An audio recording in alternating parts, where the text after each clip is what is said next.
2023 թվականի սեպտեմբերի 19-ից հետո, այսինքն արցախցիների բռնի տեղահանումից հետո արցախցիները բացի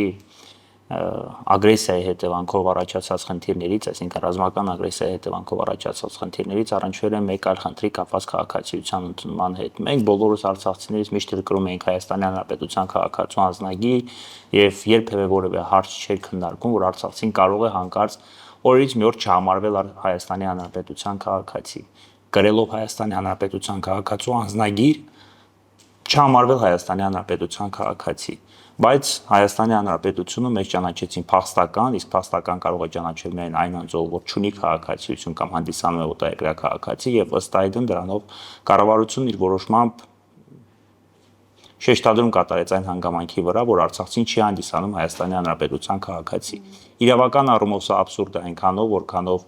Հայաստանի Հանրապետության քաղաքացիության մասին օրենքով Հայաստանի Հանրապետության քաղաքացու անձնագիր կարող է գրել բացառապես ՀՀ քաղաքացի։ Ներկայումս անկախ կառավարության ներկայացրած պատճառաբանություններից գրելով Հայաստանի Հանրապետության քաղաքացու անձնագրեր մենք համարվում ենք Հայաստանի Հանրապետության քաղաքացիներ, բայց ունենք այն ինչ ունենք, եթե առաջնորդենք ռեալ մտածելակերպով, հենց այդ կառավարության որոշմամբ կառավարությունը կամ Հայաստանի Հանրապետության իշխանությունը պատասխանելով այն հարցին արցախցին հանդիսանում է Հայաստանի Հանրապետության քաղաքացի թե ոչ, պատասխանեց ոչ, այսինքն Հայաստանի Հանրապետության քաղաքացի չի հանդիսանում անկախ անձնագիր գրելու փաստից։ Եվ հետագայում բոլոր սոցիալական միջոցառումները կարելի ասած, որոնք կազմակերպվել են, կարելի ասած ի նպաստ արցախցիների, խոսքը վերաբերում է օրինակ բնակարային ծրագրերին, կառավարությունը դրեց նախապայման ընդունել քաղաքացիություն։ Եվ արցախցին ստիպված եղավ, հաշվի առնելով բնորանով ապահովված չլինելու հանգամանքը, կեցավայր չունենալու հանգամանքը եւ մի շարք այլ հանգամանքներ, ստիպված եղավ կանգնել այդ հարցի առջև ընդունել թե չընդունել քաղաքացիություն։ Հաշվի առնելով այն հանգամանքը, որ սահմանադրությամբ երաշխավորված է քաղաքացիության ընդունման կամավորության սկզբունքը, այս պարագայում ես կարծում եմ, որ արցախցիներին դրդել են քաղաքացիության ընդունմանը, որովհետեւ մարդ չունի բնակության վայրով ապահովելու համար անհրաժեշտ նախապայման են դնում քաղաքացիության ընդունում եւ կարելի ասած այստեղ կամավորության սկզբունքի ոչ ուղղակի այլ անուղղակի խախտում է արձանագրում, որովհետեւ կրկնում եմ, քաղաքացիություն պետք է ընդունես, որպեսզի ապահովված լինես բնակարանով, կարծես այս գաղափարն է առաջ քաշվում։ Եվ հենց այդ նպատակով, երբ որ անձամբ ես միացա մեր ձեւով ժողովրդական շարժմանը եւ կոնկրետ իմ հետ քննարկվեց Արցախյան գրասենյակը բացվելուց հետո ինչ միջոցառումներ, այդ բարեգործական միջոցառումներ կարող է իրականացնել արցախցիների նկատմամբ, ես առաջինը բարձրացրեցի հենց այս հարցը, որովհետեւ քաղաքացիության ընդունման հարցում արցախցիները առնչվում են բազմաթիվ խնդիրների, կապված փաստաթղթերի կորստի հետ, փաստաթղթերի մանճշտությունների եւ այլ հանգամանքների հետ, բնականաբար հասկանալի պատճառներով, պայմանավորված նրա հետ, որ 23 թվականի սեպտեմբերի 19-ին տարհանվելուց հետո որոշակի փաստաթղթեր կամ մնացել են Արցախի Հանրապետությունում կամ դրանց վերականգնումը կարծես թե անհնարին է։ Եվ հենց այդ նպատակով հաշվի առնելով այն հանգամանք, որ արցախցիների քաղաքացիության ընդունման հարցում կար զգալի հոսք եւ նրանք հանդիպում էին բավականին լուրջ խնդիրների, փաստաբանական գործունեության իրականացման ընթացքում հազարավոր քաղաքացիներ էին դիմում այս հարցով։ Ես առաջարկեցի, որ մեր ժողովրդական շարժման Արցախյան գրասենյակը ի թիվս այլոց զբաղվի նաեւ այդ գործունեությամբ, այսինքն աջակցի քաղաքացիներին իրավական առումով աջակցի, ընդհանուր միջև դատական ներկայացություն աջակցի քաղաքացիության ընդունման հարցին։ Առաջարկը ընդունվեց, այս ծրագիրը մշակվեց, ասեմ ավելի նախատեսվեց նաև, որ արցախցիների քաղաքացիության ընդունման հարցում բոլոր անհրաժեշտ վճարները, խոսքը վերաբերում է օրինակ նոտարական վճարներին, չգիտեմ, դատարան դիմելիս կայացվելիք վճարներին, կատարվի նաև շարժման կողմից։ Այսինքն սա բարեգործական միջոցառում է, որ ձեռնարկվում է կոնկրետ մեր ժողովրդական շարժման կողմից արցախցիների համար։ Այսինքն առ այսօր փաստորեն նման մի գրասենյակ, նման մի պետական որևէ կառույց չի զբաղվել։ Այ դա շատ տարօրինակ է, էլի, այսինքն 2 տարի է մեր արցախցիները չեն ունեցել միտեղ, որ գնան դիմեն, համապատասխան փաստաթղթային 1000 մի խնդիր կա։ Այո, տեսեք, օրինակ արցախցիներին ստիպում են ասում են ընդունեք քաղաքացիություն, կամ լավ չեն ստիպում, առաջարկում են ասում են ընդունեք քաղաքացիություն, բայց օրինակ արցախցին ծննդյան վկայական թողել է Արցախի Հանրապետությունը եւ դա պայմանական, չգիտեմ, ինչ որ 65 թվականի կամ դեռևս 50-ական թվականների ծնված մի տարեց մարդ է, ով որ ծննդյան վկայական այլ եղանակով վերականգնելու հնարավորություն չունի, բայց ծննդյան վկայականի արկայությունը անհրաժեշտ նախապայման է քաղաքացիության ընդունման համար։ Եթե քաղաքացին ցանկանում է ընդունել քաղաքացիություն, բայց չունի դա, կամ պետք է գնա փաստաբան վարձի, չգիտեմ ինչ որ վճարներ կատարի, այլ ֆինանսական միջոցներ, փաստաբանների պալատի այդ անվճար իրավաբանական օգնությունը ուղղակիորեն չէր կարող հասցնել այս ամեն ինչ կազմակերպել եւ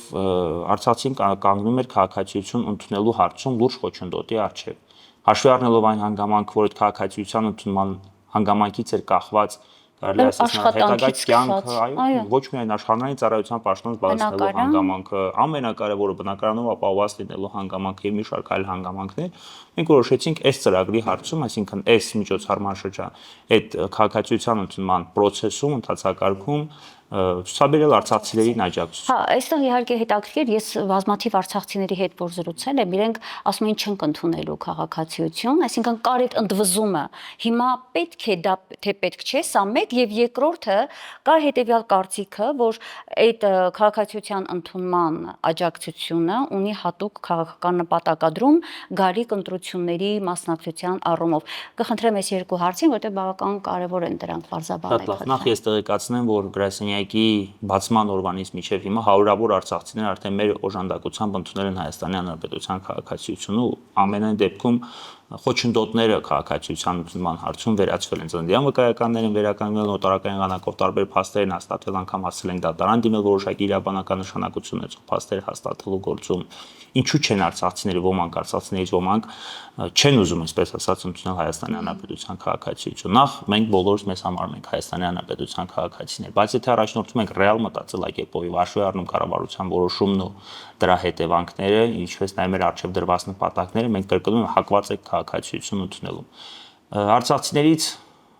շատերը հրաժարվում են քաղաքացիություն ընդունելուց, որովհետեւ սխալմամբ կարծում են, որ դրանից է կախված վերադարձի իրավունքը։ Ես օգտվելով առիթից նաև արցախցիներին տեղեկացնում եմ, որ վերադարձի իրավունքը քաղաքացիություն ունի, այսինքն քաղաքացիություն ընդունելով մենք տարհանված արցախցիներ համարելուց չենք դադարելու։ Անկախ նրանից ընդունում են քաղաքացիություն, թե չենք ընդունում։ Ասում են թող փախստականների կարգավիճակ սահմանվի։ Դա որևէ առավելություն արցախցիներին վերադարձի իրավունքի ապահովման հարցում չի տալիս։ Այդ մեկ։ Երկրորդը, սա կախված է նաև այն հանգամանքից, որ ներկայումս Հայաստանի Հանրապետության կողմից անձնագիր ստանալուց արցախցիների ունակ ծննդավայրը նշվում է Ադրբեջան։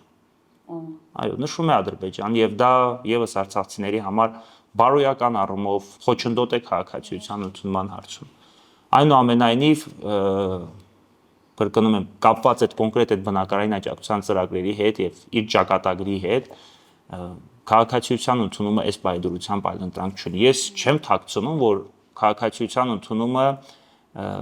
պետք է նաև որոշակիորեն նպաստի կայանալիք ընտրություններին։ Ես այդ հանգամանքը չեմ բացառում եւ բացահայտ դրա մասին խոսել եմ։ Եթե Արցախցին ցանկանում է ներդրում ունենալ Հայաստանի Հանրապետության իշխանության ձևավորման հարցում, պետք է հաշվի առնի այն հանգամանքը, որ ակտիվ ընտրական իրավունք Արցախցին քաղաքացիություն ընդունելուց չի ձեռք չի բերում, բայց пассив ընտրական իրավունք, այսինքն ընտրություններին մասնակցելու եւ ձայն տալու իրավունք ձեռք է բերելու բացառապես քաղաքացիություն ընդունելուց հետո։ Բայց դա կարևոր է իսկապես էլի, իսկ ինչի չպիտի մասնակցի Արցախահայություն ընտրություններին եւ իր ձայնը ինչու չպիտի տա քվեի, իր քվեն ինչի չպիտի ներկայացնի։ Այս եւս պարադոքսալ իրավիճակի առաջացել, մեկ ասում են արցախցիները ունեին իրենց իշխանությունը,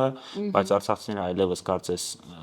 Հայաստանի Հանրապետության մի շարք դիրքորոշումների համատեքստում երբևէ իշխանություն չեն ունեցել, բայց այնուամենայնիվ եկեք չմոռանանք, օրինակ 2021 թվականի ընտրություններին Արցախցին հաշվառվելով Հայաստանի Հանրապետությունում կարողանում էր։ Եթե Արցախցին հաշվառված էր Հայաստանի Հանրապետությունում կամ շտապ հաշվառվում էր, ապա նա ստանում էր իրավունք մասնակցել 2021 թվականի ընտրություններին։ Ինչ է փոխվել 21 թվականից հետո անհասկանալի է։ Այս պայդրությամբ Արցախցին ընտրական, пассив ընտրական իրավունք, այսինքն ձայն տալու իրավունք ձեռք է բերում բացառապես քաղաքացիություն ընդունելուց հետո։ Եվ կոնկրետ անձամբ իմ կողմից ես օրինակ չեմ թաքցնում, որ ես քաղաքացիություն ընդունել եմ հենց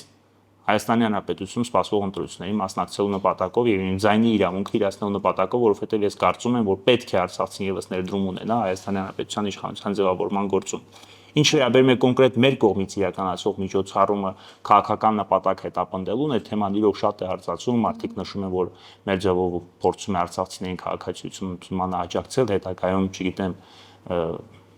ընտրություններին պատրաստվելու նպատակով։ Ես շտապում եմ բոլորին տեղեկացնել, որ դա ամենևին այդպես չէ, սա ես կրկնում եմ, ավելի շատ բարեգործական միջոցառում է, որի նախաձեռնությունը ավելի շատ ցուցաբերել եմ ես, ոչ թե Էգրասին։ Ես անդես եմ եկել առաջարկով, իրանք այդ առաջարկը ընդունել են։ Այ օրինակ այդ մարդկանց ես կհարցնեի, եթե կասկածում են այս հանգամանքի վրա, օրինակ դեռևս Ստեփանակերտի հանրապետական հիվանդանոց կառուցելիս եւս քաղաքական նպատակներ հետապնդում Սամվել Կարապետյանը կամ, չգիտեմ, 1500 արցախցիների տարհանվելուց հետո բնակարանով եւ աշխատանքով ապահովելիս եւս քաղաքական նպատակներ հետապնդում, ամենևին ոչ։ Այսինքն քաղաքացիության ընդունմանը աջակցելով մենք իրականացնում ենք բարեգործական միջոցառում, այլ ոչ թե պատրաստում ենք կայանալիք ընտրություններին։ Այստեղ կարևոր է նաեւ մի տրամաբանական հանգամանք հաշվի առնել, որ մեր 120,000 արցախցիները կազմում են Հայաստանի Հանրապետության ընտրազանգվածի 3 կամ 4%-ը եւ հետեւաբար այդպիսի լուրջ քայլեր արցախցիների հետ կապված եկեք ընդունի քաղաքացիություն, որպեսզի ձայն տա, որպեսզի իշխանությունը նրանց շնորհիվ ձևավորվի, տրամաբանական չի, այո, նրանք կարող են դեր ունենալ սպասվող ընտրություններին, բայց եթե ասես այդ դերը վճռորոշ է լինելու, ես այդպիսի հայտարարություն չեմ Պաստորեն եզրահանգեցինք, որ ճիշտը քաղաքացիություն ընդունելն է։ Եթե կարճ ասենք, ճիշտը դա է։ Տարբեր հարցերով պայմանավորված։ Այլ ընտրանք չունենք, պետք է ընդունենք։ Մարդիկ պետք է աշխատանք ունենան, ես կրկնում, չնայած ես ինձ համարում եմ Հայաստանի Հանրապետության քաղաքացի, բայց առաջնորդելով ռեալ մտածելակերպով եւ կանգնելով այն իրավիճակի առջեւ, ինչի առջեւ ես հիմա կանգնած եմ, հաշվի առնելով մի շարք իրավական ակտեր, ես հակված եմ, ստիպված եմ քաղաքացիություն ընդունել, որպեսզի կարողանամ մասնակցել ընտրությանը, այո, որպեսզի կարողանամ ապահովված լինել բնակարանով, որպեսզի կարողանամ զբաղեցնել հանրային ծառայության պաշտոն եւ այլն։ Ի վերջո դուրս է մնում էլի առանց քաղաքացիություն ունենալու քաղաքացիական կյանքից կարծես արցախցին դուրս է մնում։ Ուղղակի այստեղ կար երբ ես արցախցիների հետ խոսում եմ, ասում են մենք մեր անձնագրից երբեք չենք հրաժարվի, այդ ինչ որ հոգեբանական պահ է։ Սա ավելի շատ Արցախին կապված լինելու։ Արցախցին ախր այստեղ իրավական առումով շատ լուրջ հարցեր կան, տեսեք։ Օրինակ Հայաստանի Հանրապետության դատարանի ներկայացություն կար նաև Արցախի Հանրապետությունում, օրինակ Սյունիքի մարզի ընդհանուր իրավասության դատարանը, եւ այնտեղ դատավորի պաշտոն էին զբաղեցնում այն անձինք, ովքեր Արցախի Հանրապետության քաղաքացիներ էին։ Օրինակ Հայաստանի Հանրապետության քաղաքացու անձնագիր կրելով հանդերձ են նույն 070 կոդով անձնագիր ունեին։ Թե դատական օրենսգրքով, թե հանրային ծառայության, այս Հայաստանի Հանրապետության օրենքով հանրային ծառայության պաշտոն է թվում նաև դատավորի, քննիչի, դատախազի կամ ոստիկանի պաշտոն կարող է զբաղեցնել բացառապես Հայաստանի Հանրապետության քաղաքացին։ Այդ մարդկանց դատական ակտերի առաջադրված մեղադրանքների եւ այլի շնորհիվ մարդիկ ներկայումս օրինակ նաև ազատազրկված են կամ բազմաթիվ արդիկ ազատազրկվել են։ Ինչ է ստացվում, որ իրականացվել է ոչ պատշաճ արդարադատություն, այսինքն Հայաստանի Հանրապետության քաղաքացի չհամարվող անձը զբաղեցրել է դատավորի պաշտոն, քննիչի կամ դատախազի։ Օրինակ Հայաստանի Հանրապետության կառավարությունը այս հանգամանքները հաշվի չի առնում եւ չի մտածում, որ սրա շնորհիվ ստացվում է, որ չգիտեմ, անարդարություն է տեղի ունեցել, ապօրինի մեղադրանքներ են մարդկանց առաջադրվել, որովհետև քննիչը չունենալով Հայաստանի Հանրապետության քաղաքացու պաշտոն, մարդու քաղաքացիություն, այո, բայց զբաղեցնելով քննիչի պաշտոնը մարդու մեղադրանքի առաջ, կամ դատավորը չունենալով դատավորի պաշտոն զբաղեցնելու իրավունք, մարդու նկատմամբ դատավճիռ է կայացրել, եւ դրա շնորհիվ մարդիկ ներկայումս ազատազրկված են։ Այսպիսի խնդիրներ կա, բայց այս խնդիրները հանգամանքները հաշվի չեն առնվել, եւ եթե ամփոփենք, այո, արցախցիները պետք է ներկայումս ընդունեն Հայաստանի Հանրապետության քաղաքացիություն։